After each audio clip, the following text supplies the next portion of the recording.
Hello అండి, అందరికీ నమస్కారం. ఎలా ఉన్నారు? అందరూ బాగున్నారా? బాగా చదువుకుంటున్నారా? సో ఈ రోజు వీడియో ఏంటి అంటే, మనకి నిన్నటితో ఇంగ్లీష్ కంటెంట్ అనేది కంప్లీట్ అయిపోయింది అనమాట. సో ఇంగ్లీష్ కంటెంట్ కంప్లీట్ అయిపోయిన తర్వాత ఏం చదువుదామా అని ఆలోచిస్తుంటే, ఎలాగో ఇంగ్లీష్ స్టార్ట్ చేసాం కదా, సో మెథడాలజీ కూడా చదివేస్తే ఒక పని అయిపోతుంది అనేసి మెథడాలజీని అయితే స్టార్ట్ చేశాను అనమాట ఈరోజు. అంటే మెథడాలజీని ఇంతకు ముందు చదివాం, కానీ చదివిన ప్రతిసారి కొత్తగానే అనిపిస్తుంది. సో నేనేం చేద్దాము అనుకున్నానంటే, ఒకసారి తెలుగులో డిస్కషన్ చేద్దాము అనేసి అనుకున్నాను అనమాట. సో ఇప్పుడు నేను మనకి ఇంగ్లీష్లో ఫస్ట్ చాప్టర్ ఏంటి? Aspects of English. సో ఇప్పుడు నేను ఈ చాప్టర్ని తెలుగులో డిస్కషన్ చేస్తాను. సో నాతో పాటు మీరు కూడా మీ బుక్ తెచ్చుకొని ఈ వీడియోని అయితే చూడండి. సో మనం కలిసి ఇప్పుడు తెలుగులో డిస్కస్ చేద్దాం. ఓకే, అలాగే మీకు వచ్చే డౌట్స్ని కామెంట్ చేయండి. ఓకే, ఈ ఇంగ్లీష్ లాంగ్వేజ్ అనేది ఒక పెద్ద ఫ్యామిలీ నుంచి వచ్చిందంట. అయితే ఈ పెద్ద ఫ్యామిలీ అనేది చాలా బ్రాంచెస్తో కూడుకుంది. అంటే ఎలాగైతే ఒక చెట్టుకి చాలా కొమ్మలు ఉంటాయో, అలాగే ఈ ఇంగ్లీష్ కూడా చాలా ఒక పెద్ద చెట్టు లాంటిది అనమాట. సో దీంట్లో చాలా బ్రాంచెస్ ఉన్నాయి. దాంట్లో మేజర్ బ్రాంచ్ ఏంటిది అంటే జర్మనిక్ అనమాట. సో ఈ జర్మనిక్ అనే ఒక మేజర్ బ్రాంచ్ నుంచే ఈ ఇంగ్లీష్ అనేది వచ్చిందనమాట. అయితే ఇంకా చాలా అదర్ బ్రాంచెస్ ఉన్నాయి కదా. సో అవేంటి అంటే స్లావిక్ ఒకటి, బాల్టిక్ ఒకటి, అండ్ సెల్టిక్ ఒకటి, రొమాన్స్ ఒకటి, ఇండో యూరోపియన్ ఒకటి. అయితే ఈ ఇండో యూరోపియన్ నుంచే సాంస్క్రిట్ వచ్చిందంట. ఇంతవరకు నాకు తెలీదు. ఈ ఇండో యూరోపియన్ నుంచే మనకి సాంస్క్రిట్ వచ్చిందంట. అయితే ఈ ఇంగ్లీష్ అనేది 3 స్టేజెస్గా గుర్తించారు. ఫస్ట్ వచ్చేసి old English, next middle English, third modern English. Old English వచ్చేసి 500 AD నుంచి 1100 AD వరకు. మిడిల్ ఇంగ్లీష్ వచ్చేసి 1100 AD నుంచి 1500 AD వరకు. మోడర్న్ ఇంగ్లీష్ వచ్చేసి 1500 AD నుంచి ప్రెసెంట్ వరకు అనమాట. అయితే మనం ఇప్పుడు ఫస్ట్ ఓల్డ్ ఇంగ్లీష్ గురించి చూద్దాం. ట్రైబ్స్ ఆఫ్ యాంగిల్స్ అనే ఒక తెగ వాళ్ళు ఏం చేశారంటే, సౌత్ డెన్మార్క్ నుంచి వచ్చి బ్రిటిష్ ఐలాండ్స్ ని ఆక్రమించుకున్నారంట. ప్రజెంట్ ఇప్పుడు మనకి ఎలాగైతే ల్యాండ్స్ ని ఆక్రమించుకుంటున్నారో అట్లాగా అప్పుడు ఈ ట్రైబ్స్ ఆఫ్ యాంగిల్స్ అనే వాళ్ళు వచ్చి బ్రిటిష్ ఐలాండ్ ని ఆక్రమించారంట. అయితే ఇక్కడ మరొక తెగ వాళ్ళు కూడా ఉన్నారు, వాళ్ళే సాక్సన్స్. అయితే వీళ్ళు ఏం చేశారంటే, ఈ యాంగిల్స్ సాక్సన్స్ అనే వాళ్ళు కొట్టుకోకుండా బాగా కలిసిపోయి ఫ్రెండ్స్ అయిపోయి ఒక లాంగ్వేజ్ ని మాట్లాడారంట. సో అదే ఆంగ్లో సాక్సన్ అనమాట. సో ఆ విధంగా ఆంగ్లో సాక్సన్ అనేది వాళ్ళు మాట్లాడిన భాష ఆంగ్లో సాక్సన్ అనమాట. అయితే ఈ ఆంగ్లో సాక్సన్ అనేది క్రమంగా ఏమైపోయిందంటే ఇంగ్లీష్గా అయిపోయిందంట. సో ఇంగ్లీష్గా అయిపోయింది. అయితే ఇంగ్లీష్గా అయిపోయిన తర్వాత ఆ ప్రాంతాన్ని వాళ్ళు ఆ ప్రాంతమే ఇంగ్లాండ్ అని అనేవాళ్ళంట. ఇప్పుడు మనం ప్రజెంట్ పిలుస్తున్నామే ఇంగ్లాండ్ అని, అది అట్లే వచ్చింది. సో అదనమాట. అయితే వీళ్ళు ఏం చేశారంటే, ఈ ఆంగ్లో సాక్సన్ అనే వాళ్ళు అంటే చాలా స్పీడ్గా వాళ్ళ లాంగ్వేజ్ అనేది స్ప్రెడ్ చేసేసారంట. అంటే 4 దిక్కులు బాగా స్ప్రెడ్ చేసేసారు వాళ్ళ లాంగ్వేజ్ ని. సో 4 సైడ్స్, 4 దిక్కుల్లో 4 మాండలికాలు మాట్లాడే వాళ్ళంట. సో అవి ఏంటి అంటే, ఫస్ట్ వచ్చేసి నార్త్ అంబ్రియన్, సెకండ్ వచ్చేసి మెక్సికన్, థర్డ్ వచ్చేసి వెస్ట్ సాక్సన్, ఫోర్త్ వచ్చేసి కెల్టిష్. సో నార్త్ అంబ్రియన్ వచ్చేసి నార్త్ లో, మెక్సికన్ వచ్చేసి మిడ్లాండ్ లో, వెస్ట్ సాక్సన్ వచ్చేసి వెస్ట్ అండ్ సౌత్ లో, కెంటిస్ట్ వచ్చేసి సౌత్ ఈస్ట్ లో మాట్లాడే వాళ్ళంట.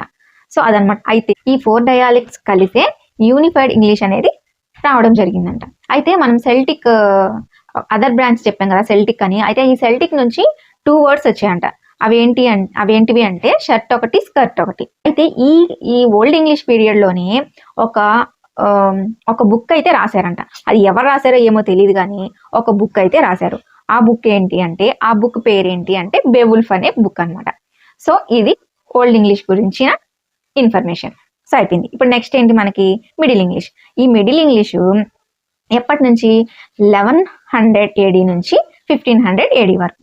అయితే ఈ మిడిల్ ఇంగ్లీష్ అనేది ఈ నార్మన్స్ ఇన్విజిగేషన్స్ వల్ల ఈ ఓల్డ్ ఇంగ్లీష్ అనేది మిడిల్ ఇంగ్లీష్ గా మారిపోయింది. అంటే ఈ నార్మన్స్ ఎవరు అంటే, నార్వే, డెన్మార్క్ మరియు ఐర్లాండ్ ప్రాంతానికి చెందిన తెగల వాళ్ళు. వీళ్ళు బ్రిటిష్ ఐలాండ్ పై దాడి చేశారు. అయితే ఈ దాడికి లీడర్ ఎవరు అంటే విలియం ద కాంకరర్. ఈయన్ని డ్యూక్ ఆఫ్ నార్మండీ అంటారు. ఈయన 1028 AD లో పుట్టి 1078 AD లో చచ్చిపోయాడు. ఈ నార్మన్స్ మాట్లాడే భాష ఏంటి? ఆంగ్లో నార్మన్ అనమాట. అయితే ఈ భాష మీద లాటిన్ ప్రభావం అనేది చాలా ఎక్కువగా ఉండేదంట. ఇప్పుడు మనం చదువుకుంటున్నాం కదా, ఇది ఏ భాషా పదం నుంచి వచ్చింది, లాటిన్ భాషా పదం నుంచి వచ్చింది, ఇది గ్రీకు భాషా పదం నుంచి వచ్చింది, ఇది ఫ్రెంచ్ భాషా పదం నుంచి వచ్చిందని. అట్లాగే ఈ ఇంగ్లీష్ కూడా చాలా భాషల నుంచి పదాలు తీసుకున్నారంట ఈ ఇంగ్లీష్లోకి. సో అట్లాగా ఈ ఆంగ్లో నార్మన్ అనేది కూడా ఎక్కువగా దీని మీద లాటిన్ భాష ప్రభావం అనేది ఎక్కువగా ఉండేదంట. అయితే ఇక్కడ ప్రజెంట్ ఉన్న వాళ్ళు ఎవరు? Anglo Saxons. అలాగే దాడి చేసి వచ్చిన వాళ్ళు ఎవరు? Anglo Norman. సో వీళ్ళిద్దరూ కలిసి Anglo Saxons plus Anglo Normans వీళ్ళిద్దరూ కలిసి ఏర్పడడం వల్ల పుట్టిన భాషే ఈ మిడిల్ ఇంగ్లీష్ అన్నమాట. అయితే ఈ మిడిల్ ఇంగ్లీష్ కాలంలో బెస్ట్ ఆథర్ ఒక ఆయన ఉండేవాళ్ళంట. ఆయన ఎవరు అంటే జెఫ్రీ చాజర్. ఈయన్నే ఫాదర్ ఆఫ్ ఇంగ్లీష్ అంటారు. సో ఫాదర్ ఆఫ్ ఇంగ్లీష్ అంటే షేక్స్పియర్ అనుకునేరు కాదు. ఫాదర్ ఆఫ్ ఇంగ్లీష్ ఎవరు అంటే జెఫ్రీ చాజర్ అన్నమాట. జెఫ్రీ చాజర్ అనే ఆయన ఒక సూపర్ రైటింగ్ రాశారంట. అది 17,000 పదాలతో 24 స్టోరీస్తో ఉంటుందంట. ఇంతకీ ఆ రైటింగ్ ఏంటి అంటే క్యాంటర్బరీ టేల్స్ అన్నమాట. ఈ క్యాంటర్బరీ టేల్స్ ని ఈయన 1387 నుంచి 400 ఆ మధ్య కాలంలో రాశారంట. 17,000 లైన్స్ తో 24 స్టోరీస్ తో ఈ క్యాంటర్బరీ టేల్స్ అనేది ఉంటుందన్నమాట. సో అది రాసింది ఎవరు అంటే Geoffrey Chaucer. So middle English కాలంలో ఆథర్ ఎవరు అని అడిగితే మనం జెఫ్రీ చాజర్ అని పెట్టాలి. ఓల్డ్ ఇంగ్లీష్ లో ఆథర్ ఎవరు అని అంటే ఆథర్ ఎవరు లేరు, బుక్ ఒకటే. ఆ బుక్ రాసింది ఎవరో తెలియదు. సో ఆ బుక్ ఏంటి అంటే బెవుల్ఫ్ అనే బుక్. సో అది మిడిల్ ఇంగ్లీష్ కి సంబంధించింది. నెక్స్ట్ ఉన్నది ఏంటి? మోడర్న్ ఇంగ్లీష్ పీరియడ్ ఎప్పుడు? 1500 AD నుంచి ప్రజెంట్ ఉన్న వరకు.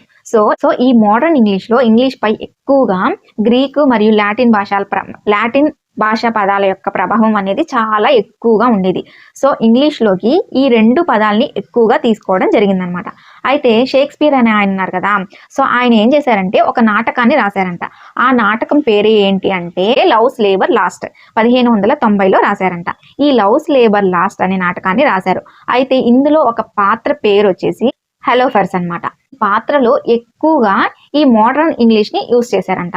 అయితే ఎక్కువగా ఈ మోడర్న్ ఇంగ్లీష్ ని ఆ పాత్రలో యూజ్ చేయడం వలన ఏమైంది అంటే మోడర్న్ ఇంగ్లీష్ పితామహుడు. మోడర్న్ ఇంగ్లీష్ ని ముందుకు నడిపించిన వ్యక్తి ఎవరు అని అంటే షేక్స్పియర్ అన్నమాట. సో అట్లా జరిగిందనమాట. ఈ మిడిల్ ఇంగ్లీష్ కి మోడర్న్ ఇంగ్లీష్ కి మధ్య ఒక తేడా జరిగింది. అదేంటి అంటే the great vowel shift. Vowels అంటే తెలుసు కదా, AEIOU. సో ఈ వోవెల్స్ షిఫ్ట్ అయినాయి. అంటే ఒక పదాన్ని పలికే విధానం ఒక ప్లేస్ నుండి మరొక ప్లేస్ కి షిఫ్ట్ అయిపోయిందంట. అయితే ఈ మిడిల్ ఇంగ్లీష్ పదాలను బ్యాక్ ఆఫ్ మౌత్ తో చాలా కష్టంగా బరువుగా మాట్లాడేవాళ్ళంట. అయితే ఈ మోడర్న్ ఇంగ్లీష్ పదాలను మాత్రం మనం ఇప్పుడు చాలా ఈజీగా సులభంగా తేలిగ్గా మాట్లాడేస్తున్నాం. ఎలాగా? ఫ్రంట్ ఆఫ్ మౌత్ తోటే. సో మోడర్న్ ఇంగ్లీష్ పదాలను ఫ్రంట్ ఆఫ్ మౌత్ తోటే ఈజీగా మాట్లాడేస్తున్నాం అన్నమాట. సో అది. అయితే ఈ మోడర్న్ ఇంగ్లీష్ అనేది ఎక్కువగా ఎస్టాబ్లిష్ కావడానికి కారణమైన వ్యక్తి ఒకరున్నారు. వాళ్ళు ఎవరు అంటే విలియం క్యాక్స్టన్. ఈ విలియం క్యాక్స్టన్ వల్లే ఈ మోడర్న్ ఇంగ్లీష్ అనేది బాగా ఎస్టాబ్లిష్ అయిందంట. ఎందువల్ల అంటే ఈయన ప్రింటింగ్ ను ప్రవేశపెట్టాడంట. ఈయన ప్రింటింగ్ ని తీసుకొచ్చాడు. ఈయన ఎవరు ఏ బుక్ రాసినా సరే ప్రింట్ చేసేసేవాళ్ళంట. ఇంకొక ఆయన ఎవరు? King James. ఈ కింగ్ జేమ్స్ అనే ఆయన ఏం చేశాడంటే బైబుల్ ని ఈ మోడర్న్ ఇంగ్లీష్ లో రాస్తే ఎక్కువ మంది చదువుతారు, ఎక్కువ మందికి బాగా అర్థమవుతుంది, మోడర్న్ ఇంగ్లీష్ లో రాయించాలని కొంతమందిని పెట్టి మోడర్న్ ఇంగ్లీష్ లో రాయించారంట. వాళ్ళు ఏం చేసిండ్రు? 1604 నుంచి 1611 వరకు ఈ బైబుల్ ని ట్రాన్స్లేట్ చేశారంట. సో అట్లాగా ఆ ట్రాన్స్లేట్ చేసిన బైబుల్ ని ఆథరైజ్డ్ వర్షన్ ఆఫ్ బైబుల్ అని, లేదంటే ఈ జేమ్స్ కింగ్ వర్షన్ బైబుల్ అని అంటారంట. సో అదనమాట. తర్వాత ఇంగ్లీష్ లో ఫస్ట్ డిక్షనరీ రాసిన వ్యక్తి ఒకరున్నారనమాట. సో ఈయన ఇంగ్లీష్ లో ఫస్ట్ డిక్షనరీ రాశారంట. ఎవరు అంటే రాబర్ట్ క్యాడ్రీ అనే ఆయన ఇంగ్లీష్ లో ఫస్ట్ డిక్షనరీ రాశారంట. ఆ డిక్షనరీ పేరు ఏంటి అంటే టేబుల్ ఆల్ఫాబెటికల్. సో ఈ టేబుల్ ఆల్ఫాబెటికల్ అనేది 1604లో రాశారంట. ఇందులో 120 పేజెస్ 2543 వర్డ్స్ ఉన్నాయంట. 120 పేజెస్ 2543 వర్డ్స్ ఉన్నాయంట ఈ టేబుల్ ఆల్ఫాబెటికల్ అనే డిక్షనరీలో. ఈయన తర్వాత ఇంకొక ఆయన డిక్షనరీ రాశారంట. ఆయన ఎవరు అంటే శామ్యూల్ జాన్సన్ ఆయన నెక్స్ట్ డిక్షనరీ రాశారు. సో ఆ డిక్షనరీ వచ్చేసి 1755లో రిలీజ్ అయింది. సో అది. అయితే మొత్తానికి ఈ ఇంగ్లీష్ అనేది ఏ ఏ భాషని కూడా బతకనీయలేదు, ఏ భాషని కూడా ముందుకు రానిలేదంట. సో ఏ భాషని కూడా ఎదగనివ్వలేదంట ఇంగ్లీష్ భాష. సో అందుకే ఈ ఇంగ్లీష్ని ఏమన్నారు అంటే ద బుల్డోజర్ లాంగ్వేజ్ అన్నారు. సో అదనమాట ఆస్పెక్ట్స్ ఆఫ్ ఇంగ్లీష్కి సంబంధించిన హిస్టరీ అనమాట. సో తెలుగులో అయితే డిస్కస్ చేశాం కదా. సో ఈ రోజు నేను చదివిన దాన్ని మీతో తెలుగులో డిస్కస్ చేద్దాము అనేసి ఈ వీడియో అయితే చేశాను అనమాట. సో మీకు గనక ఈ వీడియో గనక నచ్చితే లైక్ చేయండి, అలాగే ఎలా ఉంది అనేది కూడా కామెంట్ చేయండి, అండ్ ఎవరికైనా యూస్ఫుల్ అనిపిస్తే షేర్ చేయండి. సో ఈ రోజు నేను ప్రిపేర్ అయిన సబ్జెక్ట్ ని మీతో తెలుగులో డిస్కస్ చేశాను అనమాట. సో చూసారు కదా వీడియో ఎలా ఉంది అనేది కూడా కామెంట్ చేయండి. సో ఈ వీడియో నచ్చితే ఇంకా ఫర్దర్ గా వీడియోస్ కావాలి అనుకుంటే కామెంట్ చేయండి. ఓకే, అండ్ మన ఛానల్ని సబ్స్క్రైబ్ చేసుకోండి. Thank you so much for watching. Bye.